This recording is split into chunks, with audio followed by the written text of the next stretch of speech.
Jubilee debate titled "One Black Radical versus 20 Black Conservatives" is going rather viral across all corners of the internet and the political conversation, and it's eliciting a lot of praise and a lot of criticism on both sides.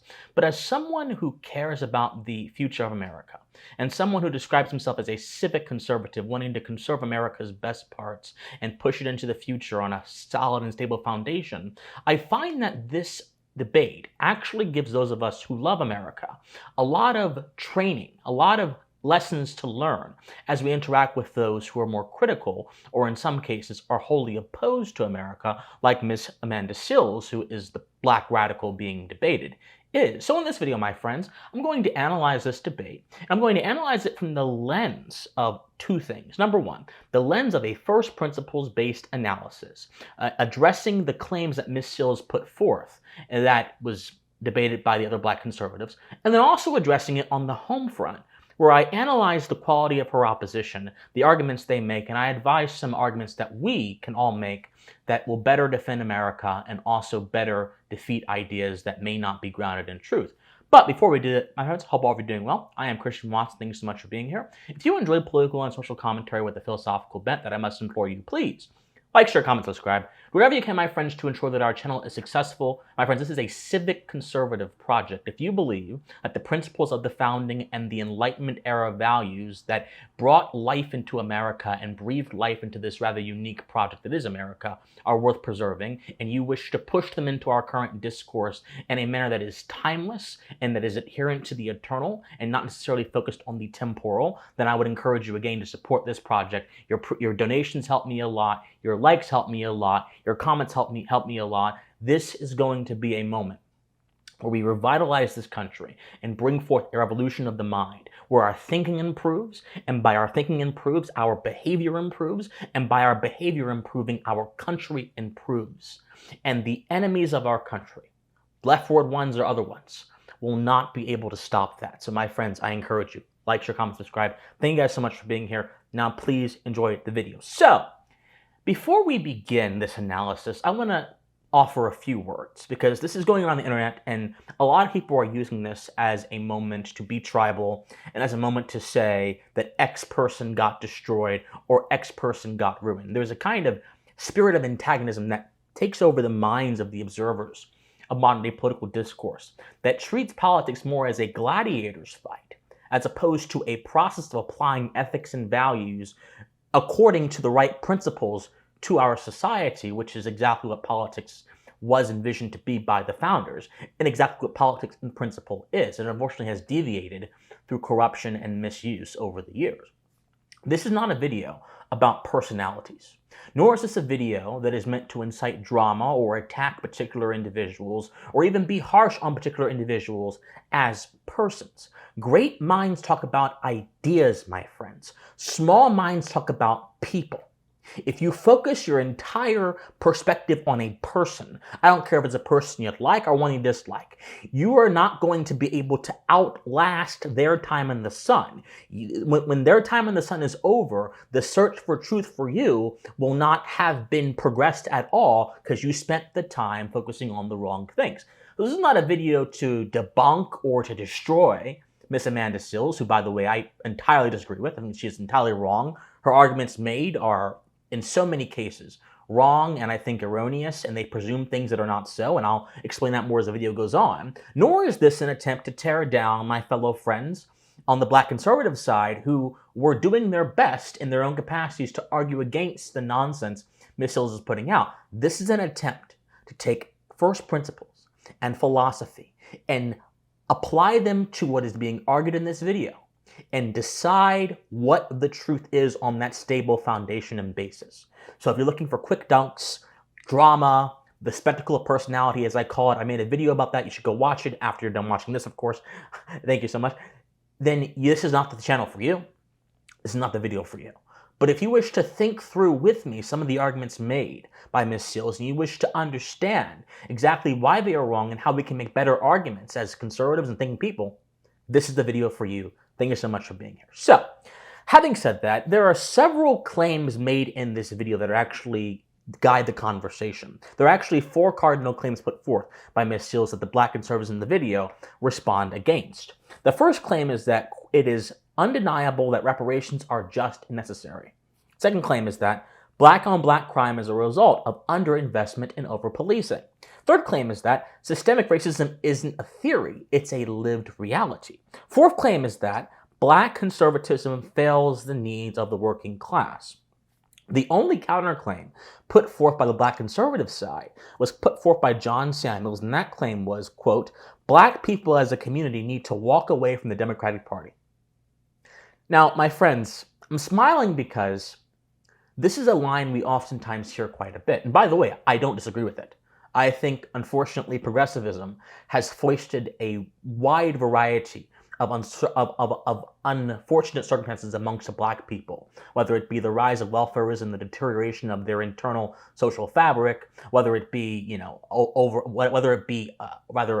obtrusive and authoritarian crime laws passed in the 90s. I'm not against that thesis.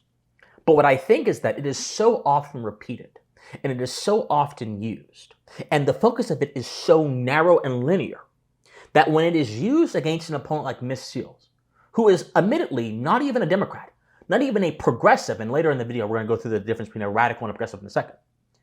She is a radical. When it's used against someone like her, it has no effect, and it also has no effect on the people whose minds are tickled and captured by the bad ideas she held. My friends, a rigorous and judicious defense of America is betrayed by the quality of her defenders.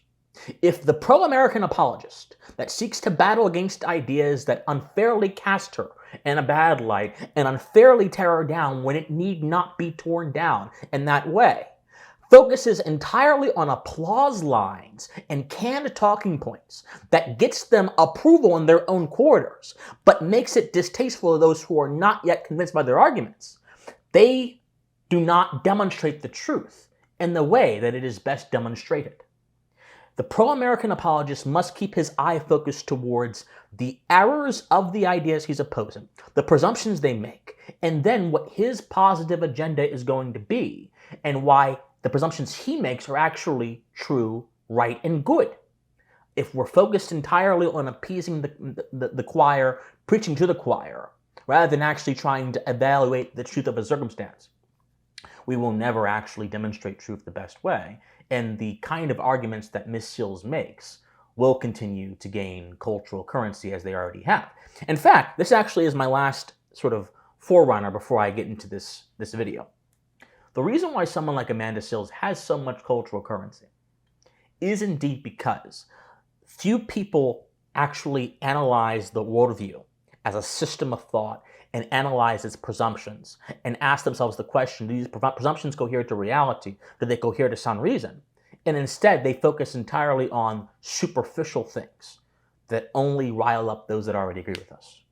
And so people like Ms. Seales are able to use a sort of reading of the darker parts of our history in America, slavery, racism, all that kind of stuff, to provide plausibility to their bad ideas, which then convinces the person who may not be thinking through things rationally or may have thought through things rationally in a very limited way that those ideas are actually correct, when in all reality they're actually much more narrow than they think they are, and they're being led down a bad path by things that sound good but they're actually not good. So all these kind of forerunner messages are out of the way. Let's actually get into this video.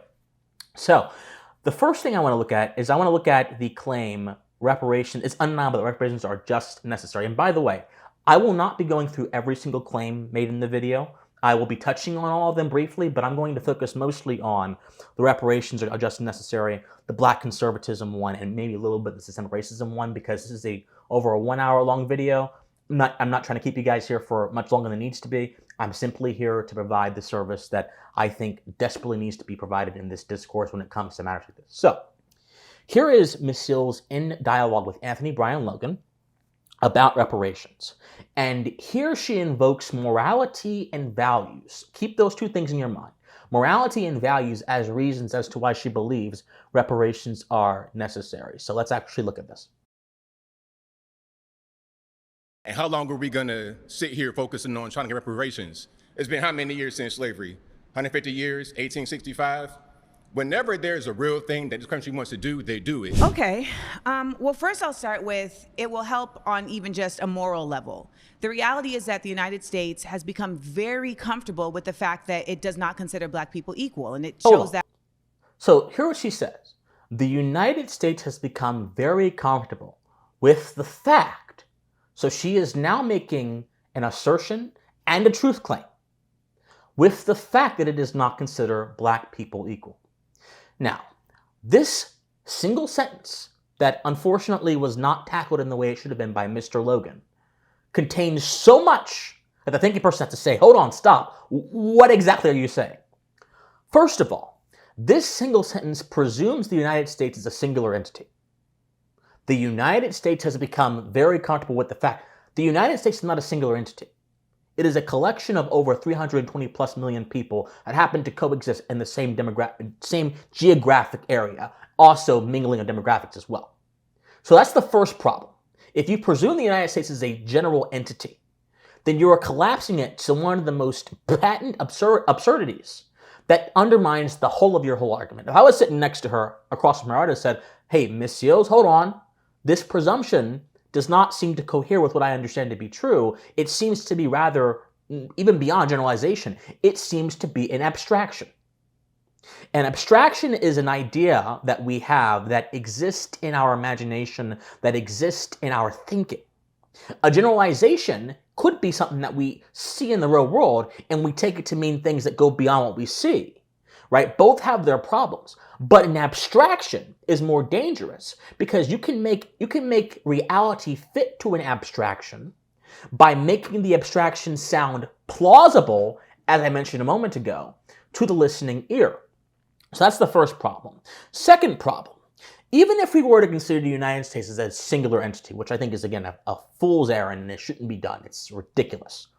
Even if we were to consider the United States as a singular entity, you would have to really ask yourself, amidst the sort of prevalence of facts, amidst the sort of heroism we ascribe to people like MLK or Frederick Douglass and other folks of that kind, of all kind of different people, of George Washington Carver, of Booker T. Washington, how in the world can you say that this is the general sense of that whole entity?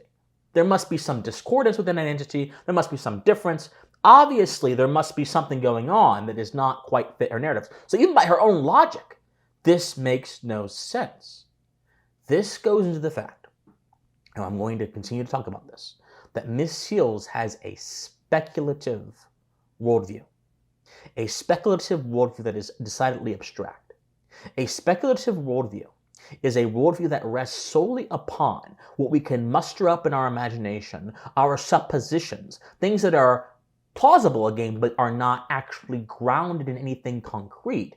And something that is not grounded in anything concrete, like a castle in the air, can be designed to fit the fancy of the person who holds the idea.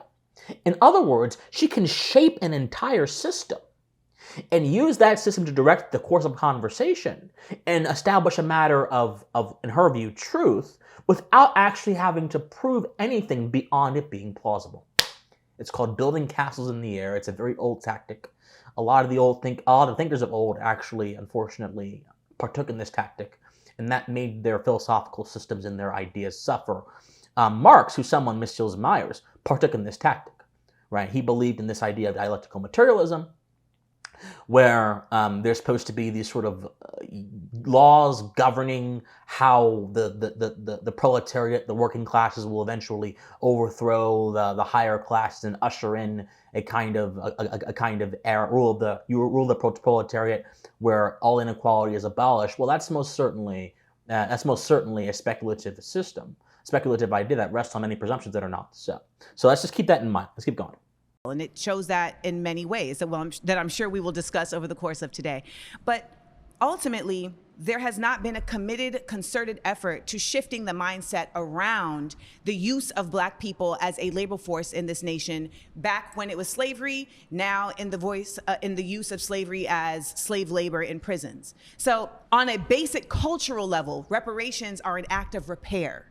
They are an effort to say, our bad, we see you now. We have seen that done with Japanese folks who were put in internment camps. We have seen that done with Jewish folks. We have seen that done even in the case of slave owners who received reparations. When it comes to the use of tax dollars to pay reparations, and this is going to come up a lot today, it's a matter of values, right? For me, my value system circulates around the fact that I think that as a community, we should all be engaged in repair for our community. So I don't think there should be any problem with there being tax dollars spent at repairing consistent efforts that have been made to impede Black people.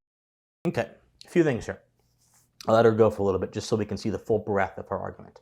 Again, quite speculative, and it makes several errors and several things it mentions. First of all, she says it's a matter of values. Now, nowhere in this interview does she actually articulate her full value system. So she's simply using values as a placeholder, as a placeholder to be grounds for some kind of argument that we are actually unsure what she is exactly, what value she actually holds. If we understood what value she actually holds, we could then investigate those to their logical conclusion and see if those values ought to be even considered when it comes to a political issue. Again, this is a very subtle distinction that many folks don't get. Another thing that's very important, she said that as a community, we should be into the act of repair. Now, she says that, but then immediately pivots towards political authority being the means by which that repair is conducted. She has no meaningful distinction between the nature of a community and the nature of political order, which then makes this statement she's making a complete and utter category error. Here's what I mean. The nature of a community is that it exists, it is created by a bunch of different people who not only have a similar set of values, but also have a similar set of habits and a similar understanding of each other. They are connected on a level that is not always reflected in general political order and general government, and therefore they are able to provide the necessities of life to each other. They're able to help each other and communicate in a way that is oftentimes peculiar to them. This is why certain cultures and subcultures have their own kind of language, because there is a kind of peculiarity that develops the closer you are to people and the more distant you are from other people. The moment you say, as a community it is our duty, then you pivot to political authority. You are then therefore saying that someone outside the community, which is the government, should then come in and do your own work for you. Again, it does not follow that the community should be involved in governing itself and repairing the harms done, but we should use the government for that. Because the community and the government are two different things, and social power erodes the more political order grows. Not only that, but political order is meant to be positioned upon a solid foundation as a guardian, as a tool to guard the rights and tool to guard the objects of justice in a society, not as a tool to provide.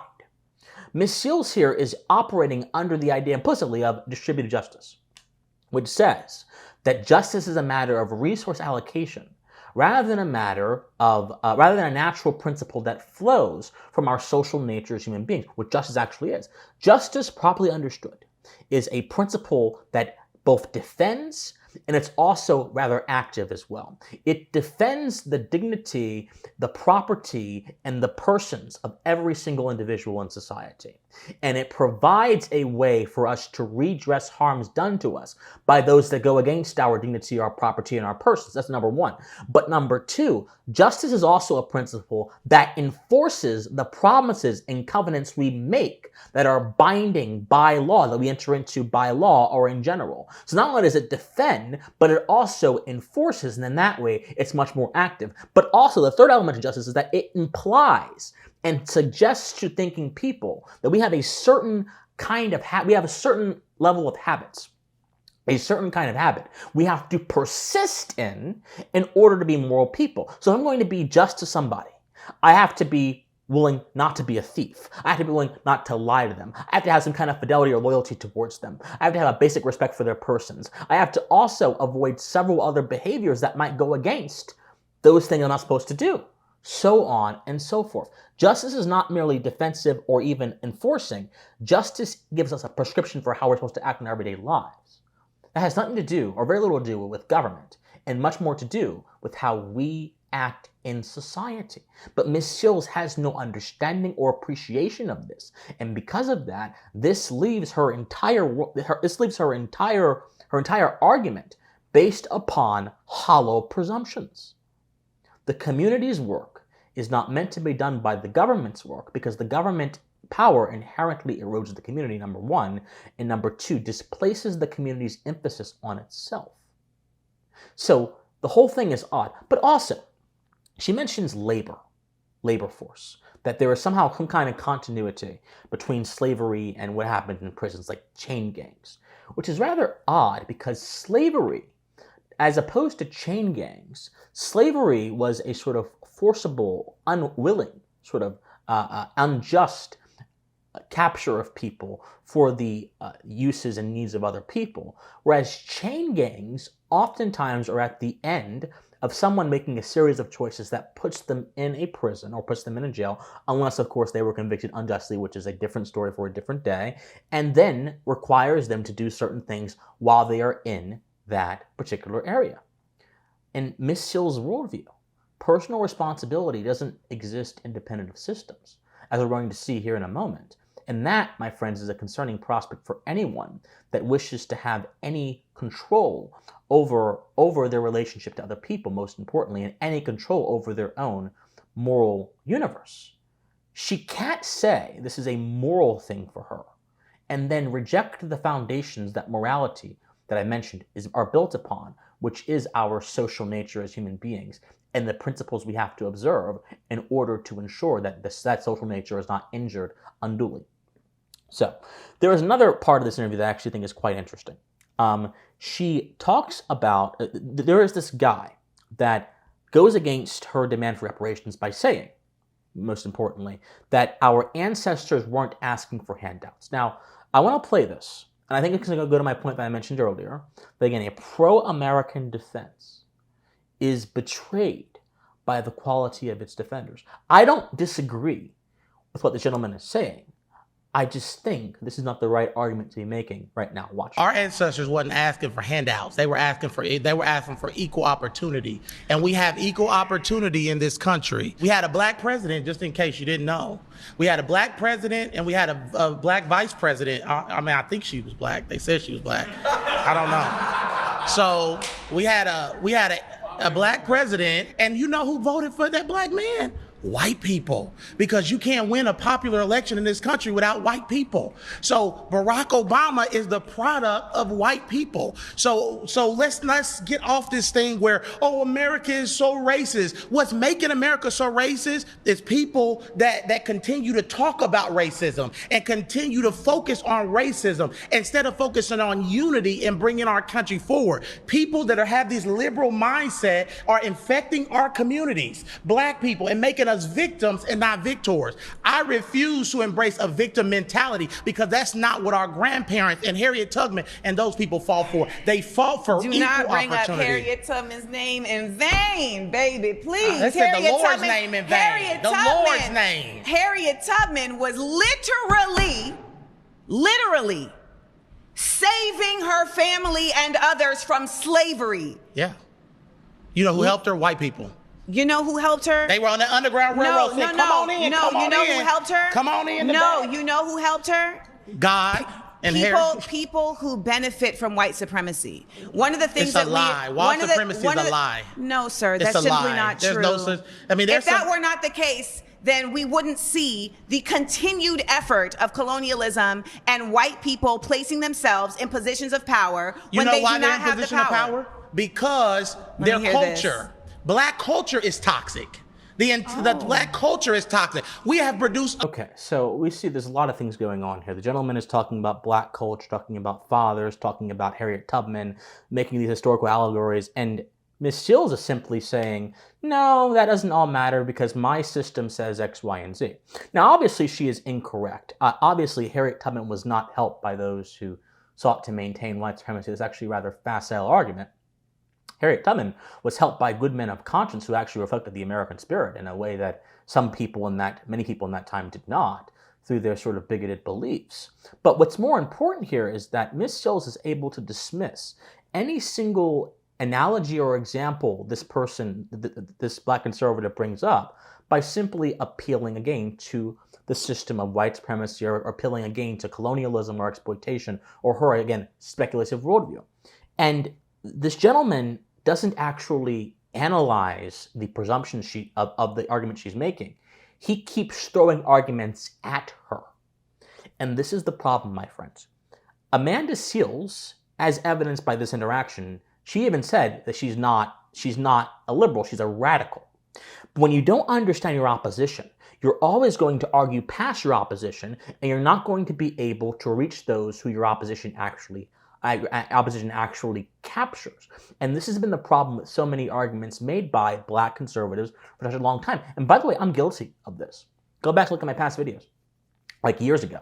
I used to say, well, I'm a black conservative and the left hates me and da-da-da-da-da. And I was appealing to that kind of tribal sentiment because I'll just be honest with you, I wanted to get people to like my stuff. I believed it at the time, but I wanted to get folks to like my stuff. So I wasn't necessarily worried about, okay, Christian, is this argument rigorous or is it truthful? I was more so worried about, okay, this is the truth as I best understand it. I'm not going to ask any more questions. I'm just going to say it. And all that did was get me short-term applause from people that already agree with me. Not only does this approach actually harm you in terms of you're not demonstrating the truth, number one, and number two, you're not reaching the people captured by the lies of people like Ms. Seales, it also even harms you amongst those who already agree with you because they can get their succor from other places. If you speak the truth and speak it plainly, and you speak it especially in contrast to the false presumptions of the ideas you're interacting with, then your voice will stand powerfully on its own. It won't need status, it won't need flair, it won't need screaming, it won't even need familiar applause lines. Because the truth has its own authority, which brings forth its own credibility, which brings forth its own power. Now, let's go to another one. So there was a exchange on the Black on Black crime segment where Amanda Seales was pressed about the sort of degeneracy of a lot of rap music that is touted amongst black culture. And she basically said that the degenerate music was actually not the fault of the consumers. It is instead the fault of the record labels. And she made some interesting analogies that I think are rather curious. Watch. Look at rap. Look at what we're glorifying. Right. We're glorifying violence. Who's we? Wait, who's we? Who's we? Who's the black community. Who controls the black community? Who controls the distribution of these sources of media? And who takes it in? And who takes it in? Listen, if you're okay, so let me put it in this context. If I have a company, right, and you guys are my employees, and I determine what you get to eat every day, that's also going to determine how you exist in this company, right? Like if you come to work and I say the only thing you can eat is processed foods and fried foods and you're not going to get to have the best vegetables, etc. What's that going to affect?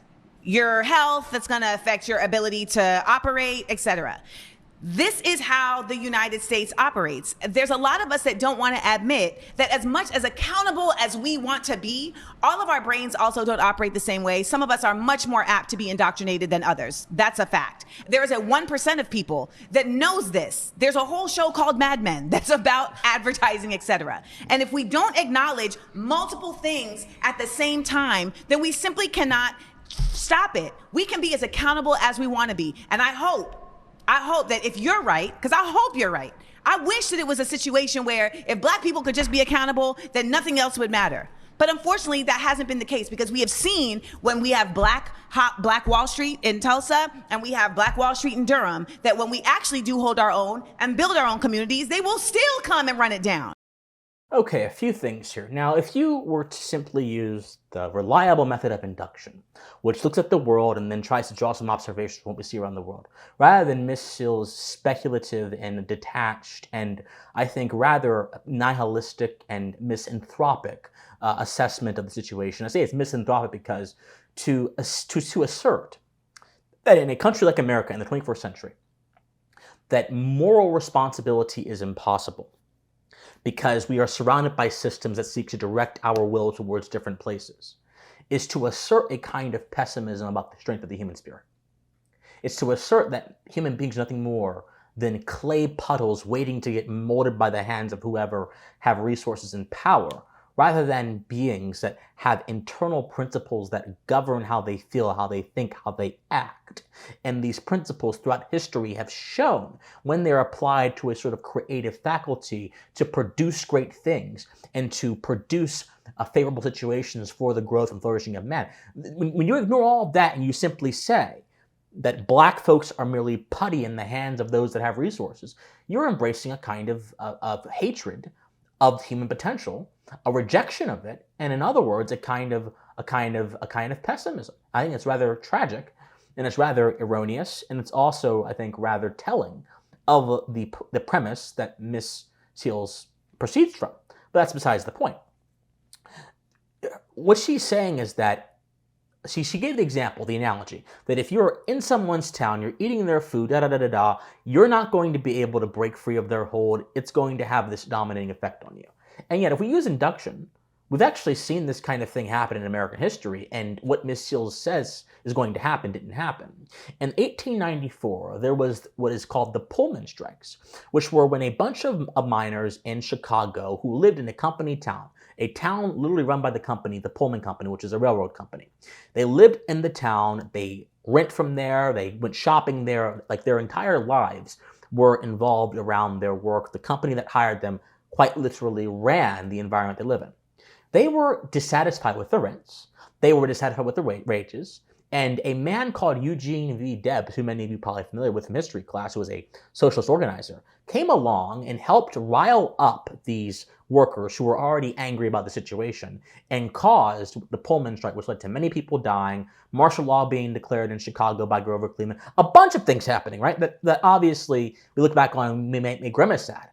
But the point is, these were people who were fed and whose entire lives were dictated by the resources of the Pullman Company. And yet, even they were able to break out of that and use their will as a tool to direct their own destinies, whether I agree with it or not.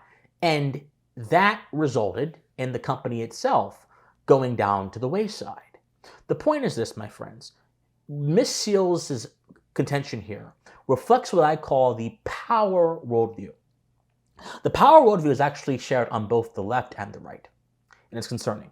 It's this idea that because there are institutions and systems of power, governments, secret people conspiring to control people, media, all kind of stuff, propaganda, psyops, it's a psyop, all that kind of stuff. Because all this exists, we somehow have less power to act or less power to direct ourselves and govern ourselves than if it didn't exist.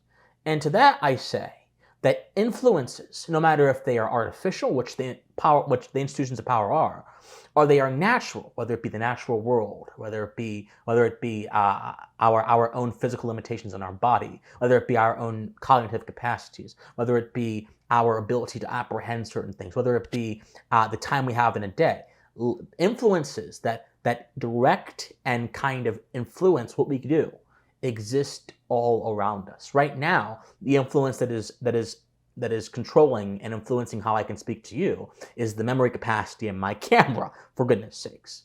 But that does not mean that my role as an acting agent, as a moral agent, is then therefore displaced because there are influences that seek to contend against me.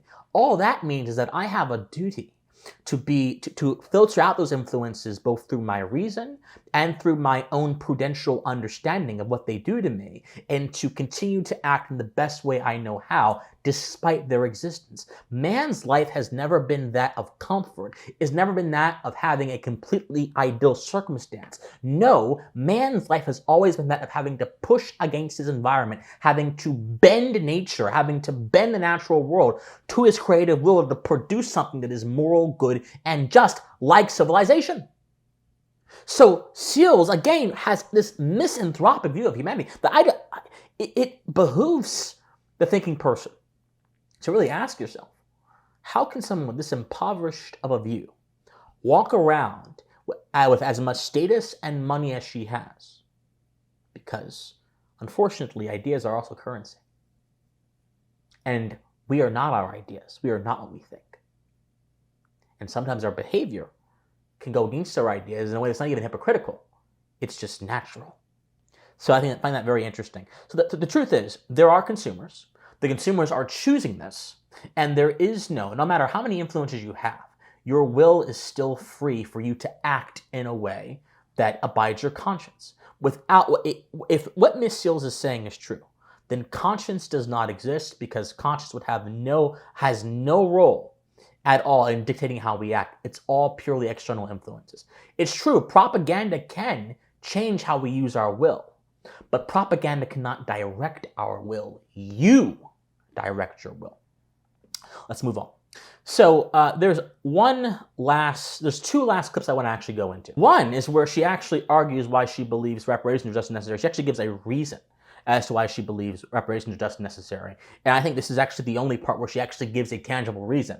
So I actually want to analyze the reason. Let's go. Reparations are just and necessary because on a basic level, Black people built this country, and the country continues to thrive off of the labor that Black people put into this country. And it would behoove you, young man, to really understand the way that your ancestors put blood, sweat, and tears into this nation that is still living off of those blood, sweat, and tears. And Okay, so as she says the fact is that reparations are just necessary because on a basic level, Black people built this country, and this country continues to thrive off the labor of the Black people put into this country. And it would behoove you, young men, to really understand the way that your ancestors put blood, sweat, and tears into this nation that is living off of those blood, sweat, and tears. Now, in this argument, Ms. Seales does a few things. Number one, she commits a historical error. And number two, she removes moral obligation from connection. See, if you're going to say something is just necessary, you're obviously making a claim about our obligation to honor it. If it is just, then that means that as all human beings, as we have a duty to be just towards other people, we have an obligation for that. But if it is necessary, that means that there is no choice. It has to happen in order to produce a just outcome. So she's trying to say that we have, again, an obligation to give financial resources to Black people today, because Black people a long time ago built the country. So apparently, if we're going to follow her logic, that is what generates the obligation. However, it is a one-sided thing, and this is the historical error. The moral error is trying to, again, have moral obligation without a connection. If I cannot tangibly connect with somebody else in the present, I can't really have a moral obligation to them or to do anything. Because moral obligation is not a symbol, it's not an abstraction, it is a tangible human activity that involves another person. But that's the first thing. But the second thing is that Ms. Seales is actually greatly simplified in the historical record. The truth is, as Max Lerner, one of the great American intellectuals, stated in his book, America's Civilization, which is very long, but I encourage all of you to read it, that there were actually several great migration families that fed into the ethnic DNA that eventually made up the United States a few years down the line after they had come here. And some of those great migration families were the American Indians from Asia, many of us know that, the migrants from the British Isles and Western Europe, which are the ones that are normally talked about, African Americans and Blacks, and the fourth one is actually what Lerner calls the polyglot ethnic strain, the Mediterranean, Central and Eastern Europe, Asia, and Latin American strain that also came here and helped, again, filter into our country during colonial times and eventually help build what America was. The truth is, America is and was a group project. America was not built by one group of people or one kind of person. America was built instead by the many different hands who came together upon understanding a proper and judicious understanding of what it takes to live in the best way possible, of what it takes to have good governance and good political order, of what it takes to have sound community. That means that people like Casimir Pulaski, the Polish man who literally came from Poland and died in George Washington's army fighting the British, he helped build America. That means the Frenchman who sold us a great off of the country during the Louisiana Purchase. They helped build America. The Frenchman Marquis de Lafayette, who came here and became more American than most Americans are today, and touted the principles of our Constitution and our founding in a way that is so powerful, he helped build America. That means Frederick Douglass, who helped correct the conscience of our country at a period of great national and civic tension, he helped build America. That means Booker T. Washington helped build America. Thomas Jefferson, who both held slaves, had children to a woman who he enslaved, and then freed them upon his death, he helped build America. America is not this perfect, nice, neat thing. It never has been. It is messy by its nature because it is the first of its kind. Therefore, a group project is never going to conform to our expectations. But the results of it can be good if the project continues in a way that respects the original idea that is rooted in the eternal and not the local.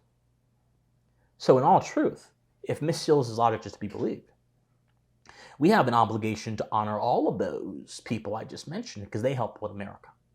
But of course, you cannot honor or have obligation towards an abstraction. And what she is doing is using an abstraction to browbeat this young man into her delirious worldview. I find it quite tragic. Last clip I'm going to do before I close. And by the way, if you're still here, thank you guys so much for being here. Like, share, comment, subscribe, donate if you wish. I appreciate you so much. Thank you so much for being here. We're going to change and save this country and save the West. So, as I mentioned, she is not a progressive or a liberal, as many of the people in the video were saying. She is instead a black radical.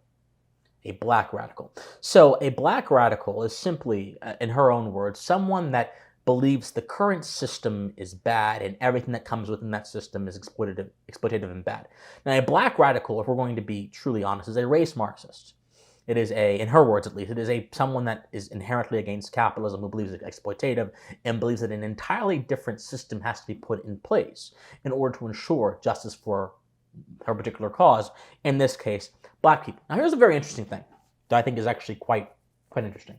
People are trying to attack Seales by saying she made a lot of money off of capitalism and now she's attacking capitalism. But even Marx himself said that it's fine to benefit from capitalism because it's the water we swim in. And in fact, by benefiting from capitalism, we can turn ourselves against capitalism. So for the Marxist, there is no internal contradiction from benefiting from capitalism being against capitalism. They are in fact going to use their resources, as she is, to degrade the capitalist system and eventually move the public consciousness to wanting to put in the dictatorship of the proletariat. So there's no contradiction here. What I find is very interesting, though, is that she will deny every feasible alternative out of a side of decadency, out of poverty, out of any kind of squalor that Black Americans achieve, because it all takes place in the system. Look at this. Holding as a supremacy of whiteness versus people who understand that there should be an egalitarianism. There should be an equality. That we are becoming the new white supremacists. We are. We've been putting them on a pedestal. We are. We feel like we can't do anything. No, it's not that we're putting them. It's not that we're putting them on a pedestal. It's that we are joining them and instead weaponizing our blackness against our people. When we do what you're saying, we are saying, I am better because I figured it out, and so you're the problem because you didn't figure it out. But Amanda, what about if I believe that the American dream is, I have a right to that as well? Is that me joining white people, or is that me saying, you know what, I want a life for my dream? The American dream for me, because it may look different from other people. Some people it's a boss chick. For me, I want my kids to grow up in a wonderful neighborhood. I want them to go to college. I want to have a 401k. I want to do this. I want to do that. So I feel like a lot of times in the Black community, we associate anything that's right or that's just or that's striving forward with whiteness. So when you say that we're working with them, it's whiteness, it's capitalism.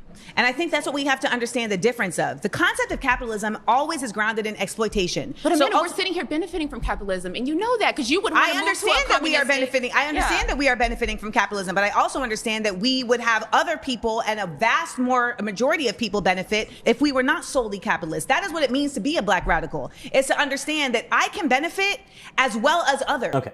So, as I mentioned, there's a difference between a Black progressive and a Black radical, or a progressive in general and a radical. A progressive is somebody that views the system as imperfect but usable.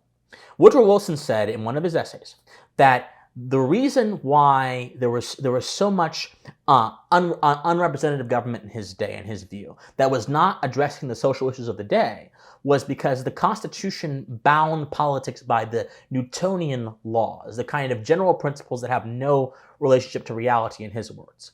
And that he instead proposed the organic model, or the Darwinian model, as he said, which says that politics ought to address the needs of the community, the needs of the everyday people, and it ought to remain foisted within that area. Now, this means that he believed the system was imperfect. And you will hear progressives today talk about how the system is imperfect, but the system can still be used for good. You'll hear them talk about how law is a tool for progress.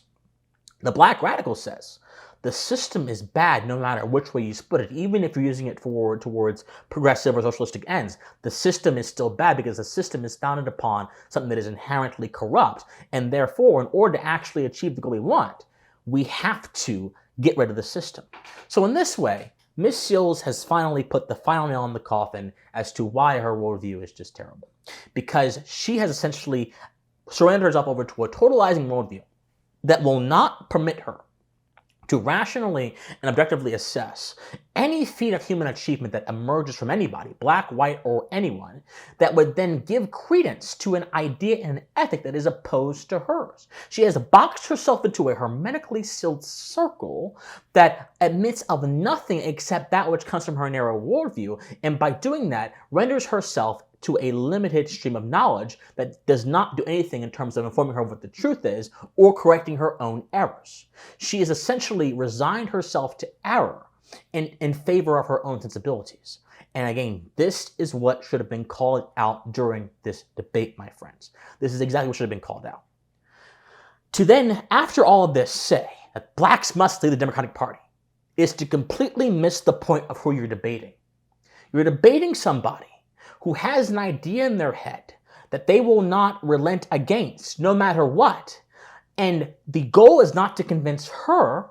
The goal is to convince those who they convince as to why that idea is fundamentally incorrect and flawed, and why its errors are so egregious as to not be applicable to the real world. This is ultimately our task here, my friends.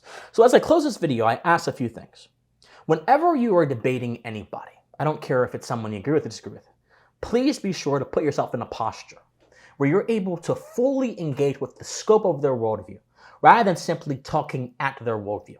Because to fully engage with the scope of their worldview is going to allow both you and them to find the truth. And if they are a con person or they are just mistaken, that will be more evident to people that they are mistaken in a con person than it is if you're simply talking at them. Number two, we have to reject spectacle when it comes to matters of importance.